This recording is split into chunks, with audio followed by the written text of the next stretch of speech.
అన్ని తాళాలే మిగిలిన్నాయి, వాటితో తెరుచుకుంటుందేమో చూద్దామని. అమ్మ తాళాన్ని పగలగొట్టడానికి సుత్తిని తీసుకొచ్చేది.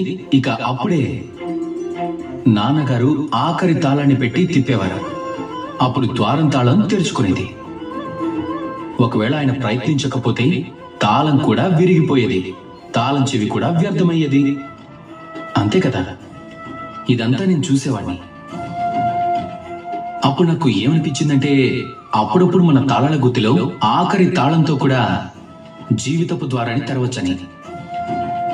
కాబట్టి మీరు జీవితంలో విజయం సాధించడానికి, లక్ష్యం వరకు చేరుకోవడానికి ప్రయత్నిస్తూనే ఉండాలి.